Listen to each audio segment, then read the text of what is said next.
नमस्ते। और आज की इस नई विस्तृत चर्चा में बहुत बहुत स्वागत है। जी नमस्कार।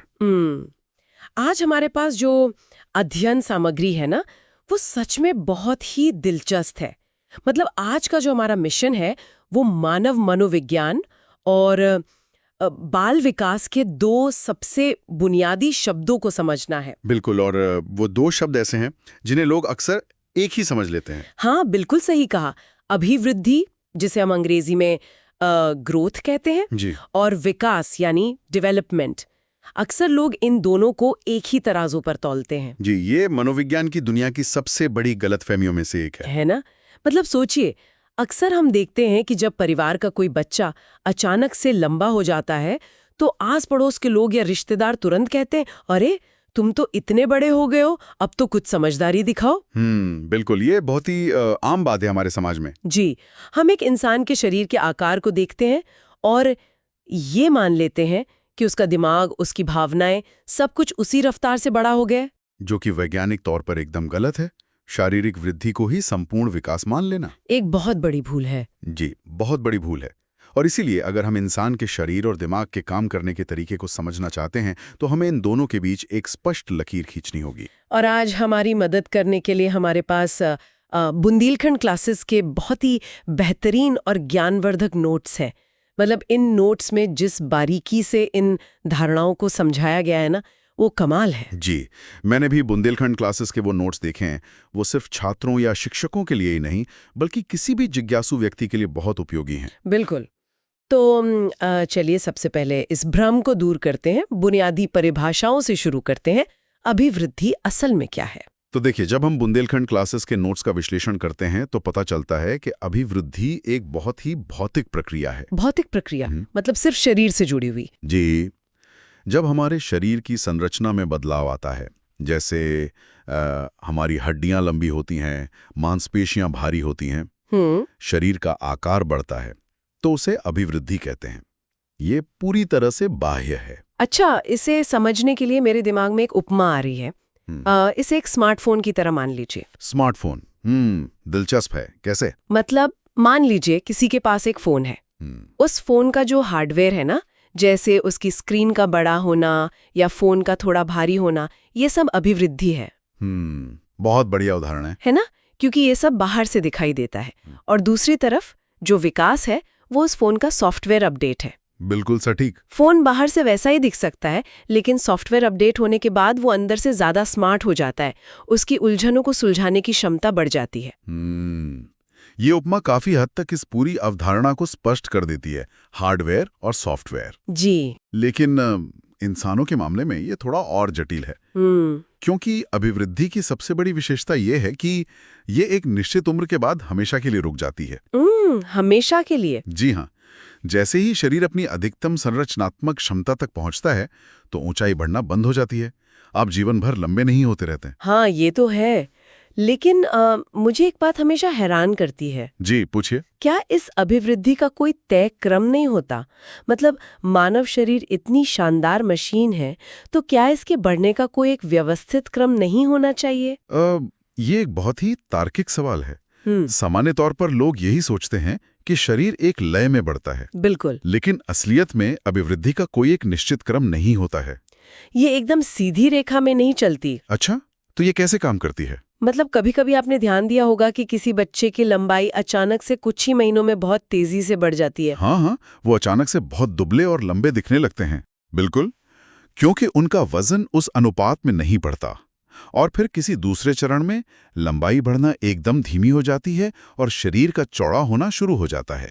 ओह, मतलब ये शरीर की तत्कालीन जरूरतों के हिसाब से बदलता रहता है। जी, इसलिए हम कहते हैं कि अभिवृद्धि क्रमहीन हो सकती है। तो ये तो हो गई हमारे हार्डवेयर की बात, अभिवृद्धि की बात। जी। लेकिन जब हम उस सॉफ्टवेयर अपडेट यानी विकास की तरफ बढ़ते हैं तो तस्वीर कितनी बदल जाती है? तस्वीर पूरी तरह से बदल जाती है, क्योंकि विकास का मतलब सिर्फ शरीर का बड़ा होना नहीं है। इसका असली अर्थ है परिपक्वता का आना। परिपक्वता यानी मैच्योरिटी। जी, जब किसी व्यक्ति के मानसिक, सामाजिक, संवेगात्मक यानी भावनात्मक और बौद्धिक स्तर पर परिपक्वता आती है, तब हम कहते हैं कि उसका विकास हो रहा है। अभिवृद्धि सिर्फ बाहर से दिखती थी, लेकिन विकास आंतरिक और बाह्य दोनों होता है। एक मिनट। मानसिक विकास का आंतरिक होना तो समझ में आता है, जी, क्योंकि हम किसी के दिमाग के अंदर चल रहे विचारों को नहीं देख सकते। पर ये बाह्य कैसे हुआ? विकास बाह्य कैसे हो सकता है? ये बाह्य इस तरह से होता है कि वो जो आंतरिक विकास है ना, वो हमारे व्यवहार में झलकता है। अच्छा, कोई उदाहरण देकर समझाएंगे? बिल्कुल, भाषा के विकास को ही ले लीजिए। एक बच्चा अपने दिमाग में शब्दों को समझ रहा है, ये पूरी तरह से आंतरिक है। लेकिन जब वो उन शब्दों को वाक्यों में पिरोकर दुनिया के सामने बोलता है, संवाद करता है, अरे हाँ, तब वो उसका बाह्य रूप बन जाता है। एकदम सही। और सामाजिक विकास भी ऐसा ही है। हम समाज में दूसरों के साथ कैसा व्यवहार करते हैं, ये हमारे आंतरिक नैतिक विकास का बाह्य प्रदर्शन ही तो है। बहुत ही तार्किक बात कही आपने। और मुझे लगता है कि अभिवृद्धि के विपरीत विकास कभी नहीं रुकता है ना? बिल्कुल, विकास जीवन भर चलने वाली एक निरंतर प्रक्रिया है। जब तक सांसें हैं, तब तक इंसान कुछ नया सीख सकता है। और शायद इसीलिए विकास में एक निश्चित क्रम होता है। जी, एक बहुत ही व्यवस्थित क्रम होता है। मतलब हम सीधे बीजगणित तो नहीं सीख सकते ना, जब तक कि हम गिनती और पहाड़े ना सीख लें। सही कहा। हमारा बौद्धिक विकास एक सीढ़ी की तरह आगे बढ़ता है और इसमें हमारी खुद की इच्छा और प्रयास बहुत मायने रखते हैं। हाँ, हम अपनी लंबाई को अपनी इच्छा शक्ति से नहीं बढ़ा सकते, लेकिन अपने ज्ञान को तो असीमित रूप से बढ़ा सकते हैं। बिल्कुल सही। अब यहाँ मेरे दिमाग में एक बहुत ही व्यवहारिक और थोड़ा सा अजीब सवाल आ रहा है। जी, बताइए क्या सवाल है? मान लीजिए कोई व्यक्ति है, वो दिन रात सिर्फ फास्ट फूड खाता है, अच्छा। व्यायाम बिल्कुल नहीं करता, और अचानक से उसका वजन 20 किलो बढ़ जाता है। तो क्या हम वैज्ञानिक भाषा में ये कहेंगे कि इस व्यक्ति का बहुत ज्यादा विकास हो गया है? ये काफी मजेदार सवाल है। मतलब शरीर में बदलाव तो आया ही है ना? हम इन दोनों को नापते कैसे हैं? ये मापन की समस्या मुझे बहुत उलझाती है। और यहीं पर हम बुंदेलखंड क्लासेस के नोट्स के उस हिस्से पर आते हैं जो इन दोनों के बीच सबसे स्पष्ट सीमा रेखा खींचता है। अच्छा, वो क्या है? मापन का तरीका। अभिवृद्धि और विकास को नापने के तरीके बिल्कुल अलग हैं। अभिवृद्धि जो है वो परिमाणात्मक होती है, यानी क्वांटिटेटिव। क्वांटिटेटिव मतलब हम इसे नंबरों में नाप सकते हैं? जी बिल्कुल। हम इंची टीप लेकर किसी की लंबाई नाप सकते हैं, वजन करने वाली मशीन पर उसे खड़ा करके बता सकते हैं कि वजन 60 किलो है या 80। तो वो जो जंक फूड वाला उदाहरण था, हाँ, उस व्यक्ति का वजन 20 किलो बढ़ा, ये अभिवृद्धि है, इसे मापा जा सकता है। लेकिन यह विकास बिल्कुल नहीं है। क्योंकि विकास को हम किलो या सेंटीमीटर में नहीं नाप सकते हैं ना? बिल्कुल नहीं। हम किसी को देख के ये नहीं कह सकते कि अच्छा आज इसमें 50 ग्राम ईमानदारी बढ़ गई है, जी, या कल से आज तक इसके सामाजिक व्यवहार में 2 इंच का इजाफा हुआ है। क्वालिटेटिव। हम किसी व्यक्ति के गुणों का, उसकी समझ का आकलन कर सकते हैं, महसूस कर सकते हैं, लेकिन उसे एक सटीक नंबर देना लगभग असंभव है। हाँ, IQ टेस्ट जैसे कुछ पैमाने जरूर हैं जिनसे मानसिक विकास का एक अनुमान लगाया जाता है। जी, लेकिन किसी की भावनाओं को या नैतिकता को नापने के लिए तो कोई मशीन बनी ही नहीं आज तक। बिल्कुल सही बात है। और जब हम इस मापन और दोनों के अंतर को देखते हैं ना, तो एक बहुत ही गहरा सिद्धांत सामने आता है। आप स्वतंत्रता के सिद्धांत की बात कर रही हैं। हाँ बिल्कुल, ये एक ऐसा बिंदु है जो हमारे सोचने के तरीके को पूरी तरह से बदल देता है। जी, बुंदेलखंड क्लासेस के नोट्स में इस सिद्धांत को बहुत ही खूबसूरती से समझाया गया है। मुझे भी वो हिस्सा बहुत पसंद आया। मतलब अगर कोई व्यक्ति मोटा हो रहा है, उसका शारीरिक आकार बढ़ रहा है, तो इसका ये मतलब बिल्कुल नहीं है कि उसका क्रियात्मक विकास या उसकी बुद्धि भी उसी अनुपात में बढ़ रही है। बिल्कुल, शरीर बढ़ सकता है लेकिन दिमाग उसी पुरानी स्थिति में अटका रह सकता है। इस बात को हम अक्सर किशोर अवस्था में यानी टीनेज में देखते हैं। अरे हाँ, टीनेज में तो ये बहुत आम है। मान लीजिए कोई 15 साल का लड़का है जो अचानक से 6 फीट का हो गया। जी, उसकी शारीरिक अभिवृद्धि इतनी तेज होती है कि वो एकदम एक वयस्क आदमी की तरह दिखने लगता है। हाँ, और फिर समाज और परिवार के लोग क्या करते हैं? वो उसे देखकर उम्मीद करने लगते हैं कि अब वो बड़ों की तरह समझदारी से बात करे, जिम्मेदारी उठाए। बिल्कुल, लेकिन वो ये भूल जाते हैं कि उसका विकास, उसका जो संवेगात्मक और बौद्धिक विकास है, वो अभी भी 15 साल के बच्चे का ही है। मतलब उसका शरीर बढ़ गया है, लेकिन दिमाग के उस हिस्से का परिपक्व होना अभी बाकी है जो भावनाओं को कंट्रोल करता है। सही कहा। और यहीं से माता-पिता की सबसे बड़ी निराशा शुरू होती है, क्योंकि वो अभिवृद्धि को ही विकास मान बैठते हैं। जी, और इसका ठीक उल्टा भी उतना ही सच है। उल्टा कैसे? कई बार ऐसा होता है कि किसी बीमारी या आनुवंशिक कारण से लोगों की शारीरिक अभिवृद्धि रुक जाती है। अच्छा, हाँ। उनकी ऊंचाई सामान्य लोगों जितनी नहीं बढ़ पाती, लेकिन इसका उनके बौद्धिक, नैतिक या सामाजिक विकास पर कोई असर नहीं पड़ता। बिल्कुल। हमने ऐसे कई महान लोग देखे हैं जिनका कद छोटा था लेकिन दिमाग बहुत तेज था। जी, वो मानसिक रूप से किसी भी औसत इंसान से कहीं ज्यादा तीक्ष्ण और परिपक्व हो सकते हैं। यानी अगर अभिवृद्धि रुक भी जाए तब भी विकास की यात्रा बिना किसी रुकावट के चलती रहती है। यही स्वतंत्रता का सिद्धांत है। ये दो अलग अलग पटरियां हैं, साथ तो बिछी हैं, लेकिन एक गाड़ी के रुकने से दूसरी गाड़ी नहीं रुकती। कही आपने। अब जब हम इस बात को समझ चुके हैं कि ये बदलाव कैसे और क्यों अलग हैं, तो मेरे दिमाग में एक बहुत बड़ा सवाल आ रहा है। जी, पूछिए। इन सब परिवर्तनों का ट्रिगर क्या है? मतलब ये शुरू कैसे होते हैं? ट्रिगर? हाँ, क्या हमारे शरीर के अंदर कोई अलार्म घड़ी लगी है जो सही समय आने पर बजती है और शरीर को निर्देश देती है कि चलो अब लंबाई बढ़ाओ या आप दिमाग को परिपक्व करो? ये अलार्म घड़ी वाला उदाहरण बहुत अच्छा है। मनोविज्ञान की भाषा में इसे परिपक्वता कहा जाता है, यानी मैच्योरेशन। मैच्योरेशन? हाँ। अच्छा। और ये कोई बाहरी चीज नहीं है, ये हमारे जेनेटिक्स में, हमारी आनुवंशिकता में बहुत गहराई से छुपी हुई है। मतलब ये पहले से तय होता है? बिल्कुल। ये एक पूर्व निर्धारित बायोलॉजिकल टाइमर है। हमारी कोशिकाओं के अंदर एक जेनेटिक ब्लूप्रिंट होता है। एक सेकेंड, अगर सब कुछ हमारे जेनेटिक्स में पहले से ही तय है, जी, तो फिर बाहरी माहौल या हमारी खुद की मेहनत का क्या अर्थ रह जाता है? मतलब अगर टाइमर अपने आप बजने ही वाला है तो हम कुछ भी क्यों करें? ये बहुत ही महत्वपूर्ण सवाल है। इसे ऐसे समझिए कि परिपक्वता केवल उस दरवाजे को खोलती है। दरवाजे को खोलती है? हाँ, वो उस क्षमता को अनलॉक करती है। लेकिन उस क्षमता का कितना विकास होगा, ये बाहरी माहौल और मेहनत पर निर्भर करता है। अच्छा, कोई उदाहरण है इसका? बिल्कुल। एक 2 महीने के शिशु को ले लीजिए। ठीक है। आप दुनिया के सबसे बेहतरीन प्रशिक्षकों को ले आए, लेकिन आप उस 2 महीने के बच्चे को चलना नहीं सिखा सकते। क्योंकि वो बहुत छोटा है। हाँ, पर वैज्ञानिक कारण यह है कि उसके पैरों की मांसपेशियों और हड्डियों में अभी वो परिपक्वता नहीं आई है जो शरीर का वजन उठा सके। अरे हाँ, उसका बायोलॉजिकल टाइमर अभी चलने के लिए नहीं बजा है। एकदम सही। तो जब तक परिपक्वता आधार तैयार नहीं करती, तब तक हम विकास की इमारत खड़ी नहीं कर सकते। मतलब जब वो बच्चा 10 या 12 महीने का होता है तब टाइमर बजता है? जी। तब उसकी आनुवंशिकता, उसकी मांसपेशियों को वो मजबूती देती है। क्षमता आ जाती है, लेकिन सिर्फ क्षमता आ जाने से वो दौड़ना नहीं सीख जाता। बिल्कुल नहीं, उसे गिरना पड़ता है, उठना पड़ता है, प्रयास करना पड़ता है। हाँ, और वो प्रयास और बाहरी माहौल ही उसका विकास करते हैं।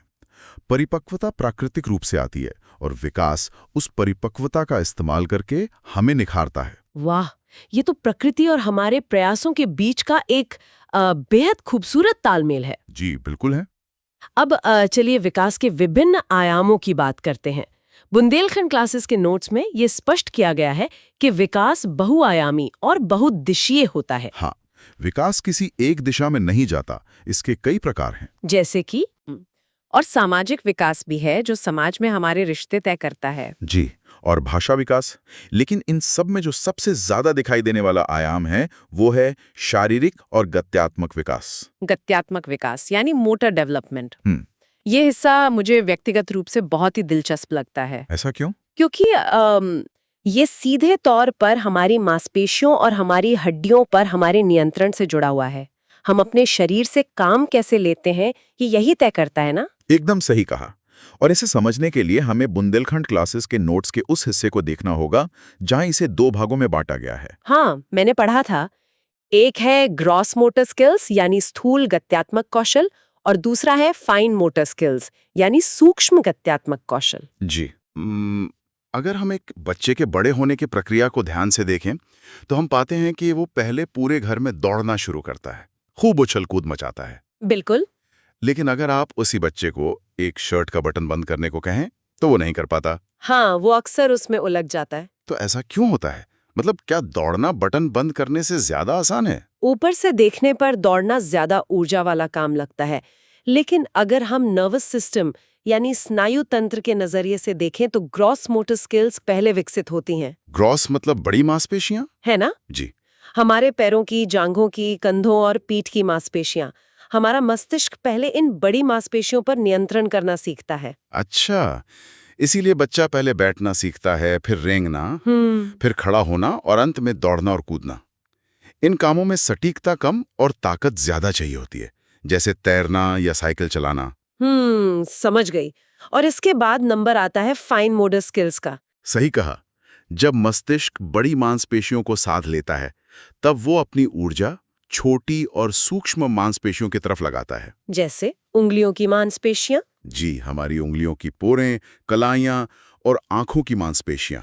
इनमें ताकत बहुत कम लगती है, लेकिन सटीकता और नियंत्रण की आवश्यकता सबसे ज्यादा होती है।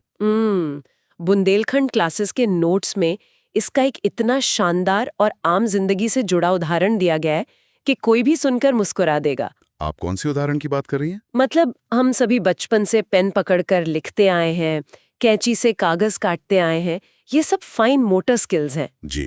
लेकिन नोट्स में एक और बहुत ही देसी उदाहरण है, रोटी तोड़ना।